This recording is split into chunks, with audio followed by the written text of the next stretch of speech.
여러분 안녕하세요. 오늘은 기출을 분석하는 방법에 대해서 여러분과 이야기를 해보고자 합니다. 그래서 제가 이렇게 특별히 PPT를 준비해 왔는데요. 그만큼 중요한 내용이기 때문에 집중해서 들어주시면 좋을 것 같아요.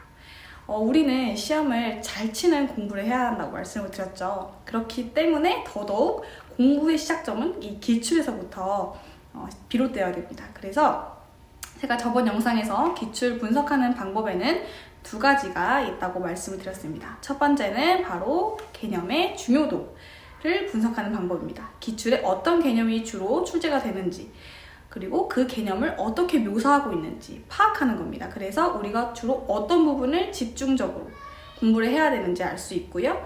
그 개념을 이렇게 서술하고 있기 때문에 이 개념은 이런 방법으로 공부를 해야 되는구나 하는 방향성을 잡을 수도 있습니다. 그리고 두 번째는 기출의 유형을 분석하는 건데요.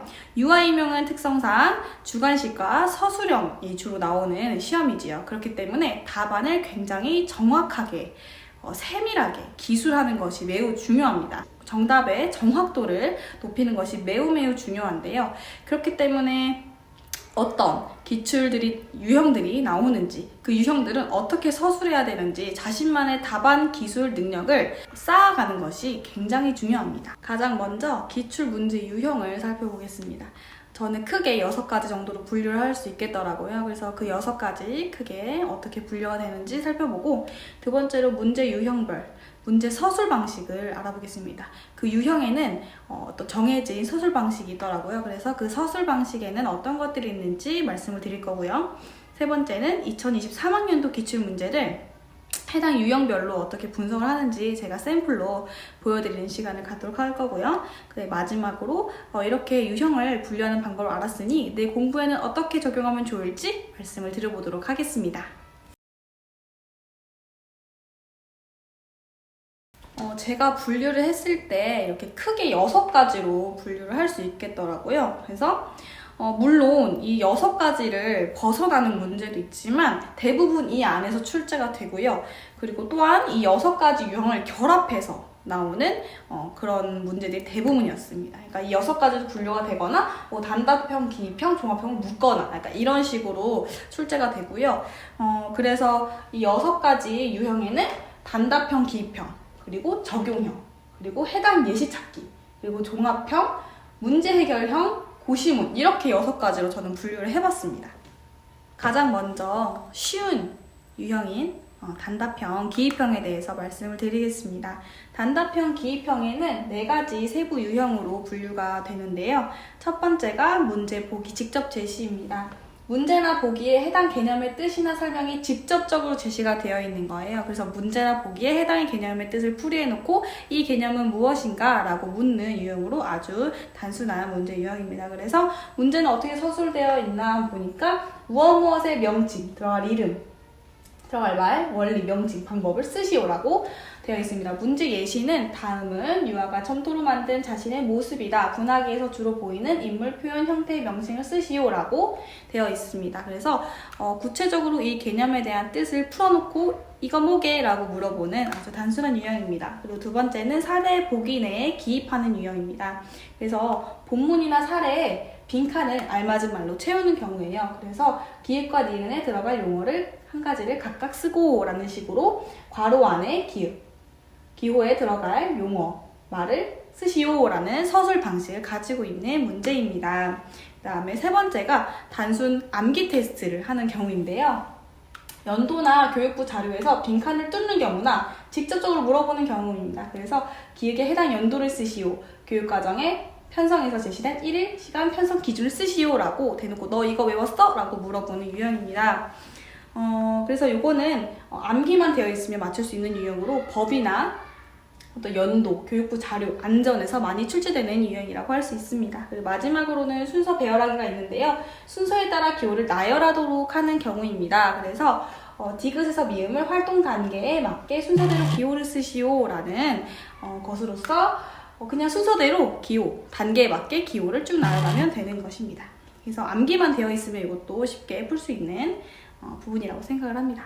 자, 그 다음에는 적용형과 해당 예시 찾기의 유형에 대해서 알아보겠습니다.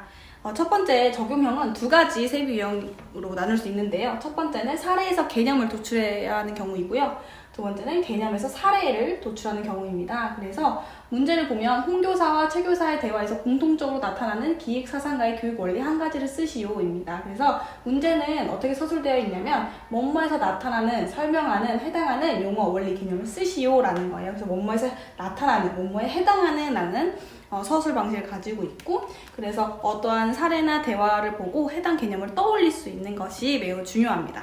두 번째는 개념에 해당하는 사례를 찾아 쓰는 경우로서 보존 개념이 아직 획득되지 않았음을 보여준 유아의 말 두 가지를 가해서 찾아 쓰시오라고 되어 있어서, 그래서 뭐에 해당하는 어떤 말, 상황, 발문, 행동 특성을 찾아 쓰시오라는 서술 방식을 가지고 있습니다.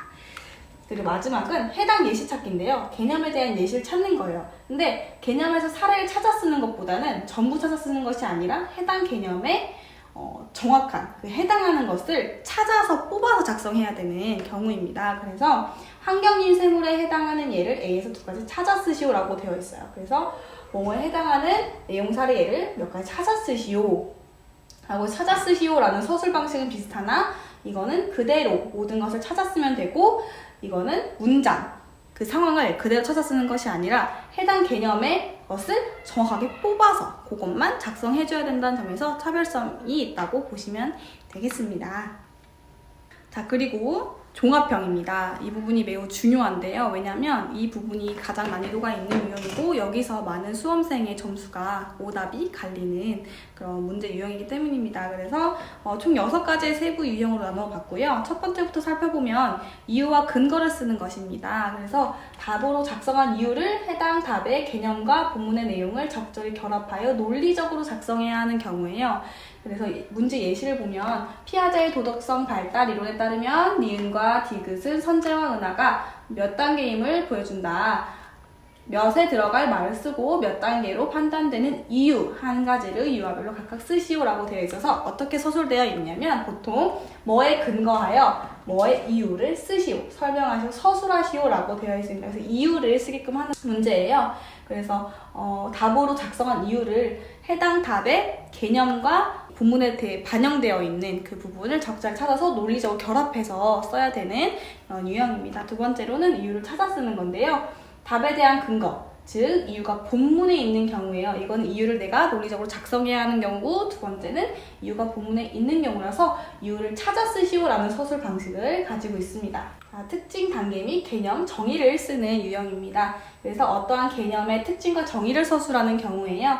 그래서 특징, 의미, 목적을 서술하시오, 설명하시오라고 대놓고 너 이거에 대해서 좀 풀어서 써봐 라는 유형입니다. 그래서 문제를 보면 나의 시에서 교사가 앞으로 시도하고자 하는 사회교육 접근법 한 가지를 쓰고 그 접근법을 설명하시오라고 되어 있어요. 그리고 다음으로 보면 본문에 제시가 되어 있지 않은 유형으로 되어 있는데 되게 복잡한 다양한 유형이 이 안에 포함이 됩니다. 지도의 문제점, 부적절한 이유, 변화, 장점, 특징, 역량, 특정 단계, 다음 단계, 빈칸, 사례로부터 어떤 개념을 유추해야 되는 경우, 실천 내용, 교사의 발문, 활동, 자료, 이런 다양한 것들에 해당이 되는 유형인데요. 결국에는 해당 개념, 특성, 단계, 정의를 모두 정확하게 알고 있어야 되는 매우 어려운 유형이라고 할 수 있습니다. 그래서 문제 예시를 보면 가해 수수께끼 활동의 내용에 나타난 언어의 의미론적 특징 한 가지를 쓰시오라는 건데요. 그래서 이 서술 방식을 보면 뭐뭐에 나타나 무엇을 보여주는 뭐뭐 하기 위해 뭐뭐 측면에서 뭐뭐를 쓰시오라고 되어 있어요. 근데 이것과 이것의 차이점은 이거는 그냥 그 접근법을 설명하시오, 그 특징을 서술하시오라고 되어 있는 반면에 이거는 뭐뭐에 나타나 뭐뭐를 보여주는 뭐뭐 측면에서 라고 어떤 조건이나 어떤 본문의 근거에서 쓰라는 부분에서 조금 더 어렵다고 볼 수 있겠습니다. 자, 다음으로 발문 만들기입니다. 개념의 특성이 잘 드러나도록 발문을 작성해야 하는 경우예요. 그래서 문제를 먼저 보면 다음의 상황에서 서교사는 밑줄 친 니을을 적용하여 윤상이에게 말하고자 한다. 해당하는 의사소통 기술의 구성요소 3가지가 드러나도록 괄호 안에 들어갈 문장을 쓰시오라는 거예요. 그래서 이해를 돕기 위한 뭐뭇의 구성요소가 드러나도록 교사의 발문, 지도 방법, 문장을 쓰시오 라고 되어 있습니다. 그래서 어떤 개념을 정확히 알고 있어야 되고 구성 요소도 정확히 알고 있어서 내가 이 답안에 정확히 그걸 다 녹여서 발문을 만들어내야 되는 경우라고 할 수 있겠습니다. 마지막으로는 틀린 것을 찾아 쓰는 거예요. 그래서 부적절한 지도 방법, 해당하지 않는 것, 관련 없는 것, 잘못 이해하고 있는 것을 그대로 찾아 쓰면 되는 경우예요. 그래서 기억의 목표와 관련 없는 것을 딕에서 찾아 쓰시오 라는 문제가 예시가 될 수 있고, 서술 방식을 정리해보면 적절하지 않은, 해당하지 않는, 잘못 이해하고 있는 무엇을 찾아 쓰시오 라고 해서 적절하지 않은 것을 그대로 문장, 발문 등을 찾아 쓰면 되는 유형입니다. 그 다음에는 문제 해결형 고시문 유형인데요. 문제 해결형부터 보면 잘못된 부분을 찾거나 기호를 쓰고 이걸 고치는 경우입니다. 그래서 이 고쳐 쓰기 유형은 전에 보셨던 틀린 것을 찾아 쓰는 유형과 같이 나오는 경우가 굉장히 많아요. 그래서 문제 예시를 보면 기획활동 방법에서 음악 감상 지도 방법으로 부적절한 내용 한 가지를 찾아 쓰고 그거 적절하게 고쳐 쓰시오 라고 되어 있어요. 그래서 서술 방식을 보면 무엇을 찾아 쓰고 바르게 고쳐 쓰시오, 바르게 고쳐 쓰시오 라는 서술 방식을 가지고 있습니다. 그리고 다음으로 고시문인데요. 이 고시문은 항상 한두 문제 이상씩 나오고 있죠.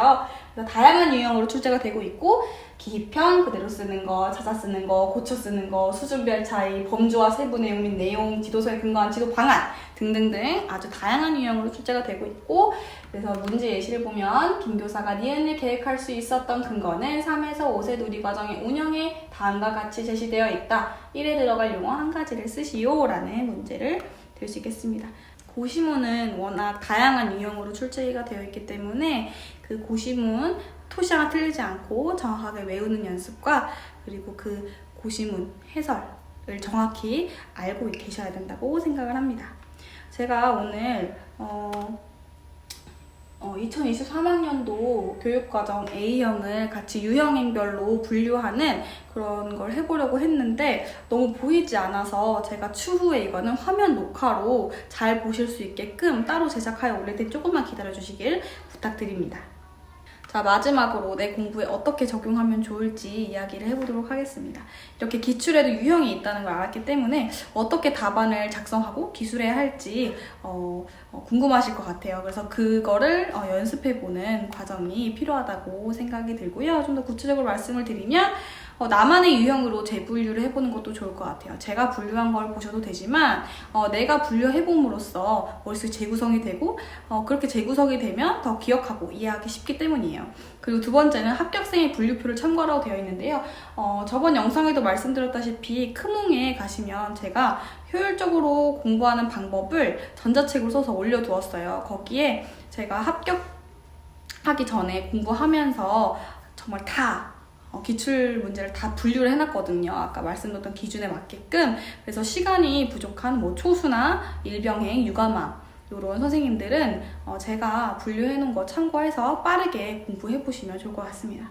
그리고 세 번째는 유형별로 기술 방식을 정리해보는 거예요. 제가 분류한 걸 참고하든 나만의 유형으로 분류를 하던 분류해서 끝나시면 절대 안 됩니다. 해당 유형에 어떻게 내가 대처를 할 건지, 어떻게 해당 유형에서 기술을 할 건지 나만의 모범 답안 다 만드는 연습을 해보시는 게 매우 중요합니다. 그래서 해당 유형에 따른 나만의 맞는 틀을 만들어봐도 좋을 것 같아요. 그리고 마지막으로 조건 등 문제에 표시를 하는 건데요. 이건 실수를 줄이기 위한 방법이에요. 어디 가에서 끌어다 쓰고 나에서 끌어다 쓰고 기호에 표시하는 방법, 부정 아는 것, 관련 없는 것 이런 거에는 세모 표시를 하거나, 그리고 서술 방식 쓰시오, 찾아 쓰시오 다 다르잖아요. 어떻게 서술되는지 그 기술 방법에 밑줄을 친다거나 이런 식으로 나만의 어떤 문제 표시 방법을 만들어 두는 것도 굉장히 좋을 것 같아요. 그래서 이 문제 표시하는 방법도 저도 있었는데 요거는 제가 2023학년도 기출문제 분석 올리면서 좀 말씀을 드려보도록 할게요. 그래서 이렇게 오늘 영상 마무리 해보도록 할 거고요. 조금 이게 뭐지? 좀 감이 안 온다 싶으실 수 있으세요. 그래서 제가 최대한 빨리 2023학년도 기출문제 가지고 유형별로 나누는 그 영상을 올릴 테니까요. 너무 이게 뭐야 하지 마시고 조금 더 기다려주시면 좋을 것 같습니다. 좀 제가 합격을 하는데 굉장히 도움이 많이 됐던 공부 방법이라서 여러분들께 소개를 해드렸는데 좀 와닿으셨을지 모르겠어요. 근데 제 PPT를 좀 보시면서 이렇게 나오는구나, 보통 기출이 여기서 나오는구나, 이런 유형으로 나오는구나 아셨으면 좋겠습니다. 그래서 혹시 오늘 영상 보면서 또 궁금하신 점 있으시면 댓글로 언제든지 여쭤봐 주시고요. 여러분들 합격을 응원합니다. 감사합니다.